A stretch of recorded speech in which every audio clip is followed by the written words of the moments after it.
តោះមកធ្វើស៊ុបស៊ីឈាន់ញ៉ាំទាំងអស់គ្នាចាជំរាបសួរពុកម៉ែបងប្អូនថ្ងៃនេះយើងមកធ្វើស៊ុបស៊ីឈាន់ញ៉ាំជាលក្ខណៈគ្រួសារទាំងអស់គ្នាចំពោះបន្លែអាស្រ័យលើការចូលចិត្តរបស់បងប្អូនបើសម្រាប់ខ្ញុំអត់ចូលចិត្តស្ពៃទើអញ្ចឹងទៅគឺខ្ញុំដាក់ស្ពៃបុកគោតកួនអីជំនួសវិញហើយចំពោះការធ្វើទឹកស៊ុបស៊ីឈាន់ផងដែរសំខាន់ជាងគេគឺដូងខ្ចីហើយនិងគ្រឿងស៊ីឈាន់ហើយចំពោះសាច់ផងដែរក៏អាស្រ័យលើការចូលចិត្តរបស់បងប្អូនដែរប៉ុន្តែបើសម្រាប់ថាស៊ីឈាន់ហ្មង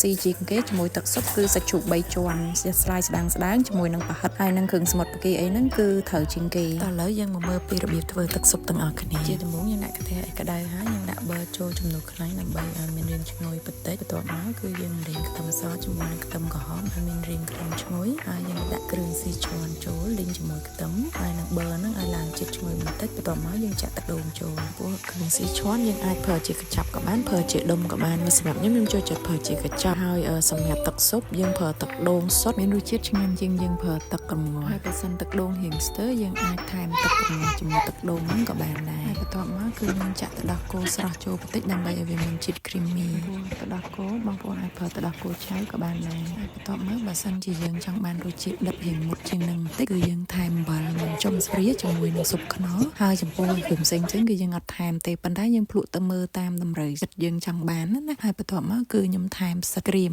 ដើម្បីឲ្យមានជាតិឈ្ងុយស្លឹកក្អូបយើងបាទសម្រាប់អ្នកអត់ចូលចិត្តយើងបាច់ដាក់ក៏បានដែរសម្រាប់ការធ្វើទឹកស៊ុបគឺមានតែប៉ុណ្្នឹងឯងហើយយើងរំងាស់ទឹកស៊ុបនឹងឲ្យពុះទៅយើងអាចដាក់បន្លែដាក់សាច់ចូលបន្ទាប់ពីយើងធ្វើទឹកស៊ុបរួចយើងអាចញ៉ាំបានហើយបងប្អូនសាកធ្វើមើលរសជាតិឆ្ងាញ់ជាងបើសម្រាប់ខ្ញុំរសជាតិប្រចាំគ្រួសារខ្ញុំគឺធ្វើតែអញ្ចឹងទេតែរសជាតិឆ្ងាញ់ជាងនៅហាងទៀតគ្រាន់តែបើសិនជាបងប្អូនអត់សូវចូលចិត្តហឹរទេយើងអាចទិញទឹកស៊ុបអត់ហឹរឬមួយក៏យើងទិញទឹកស៊ុបហឹរប៉ុន្តែយើងដាក់តែពាក់កណ្ដាលកញ្ចប់ក៏បានដែរដើម្បីកុំឲ្យហឹរពេកហើយបើសម្រាប់ទឹករងាស់គឺយើងប្រើទឹកដូងហ្នឹងគឺមានរសជាតិឆ្ងាញ់ហ្មងឆ្ងាញ់ជាងយើងរងាស់ទឹកធម្មតាបងប្អូនអាចសាកមើលព្រោះជាតិហ្មងជាមួយនឹងទឹកដូងហើយសម្រាប់ទឹកជ្រលក់ស៊ុបវិញគឺយើងប្រើជាមួយនឹងទឹកជ្រលក់ស៊ូស៊ីបើបងប្អូនអត់ចូលចិត្តទេអាចប្រើជាមួយនឹងទឹកជ្រលក់តៅហ៊ូក៏បានដែរ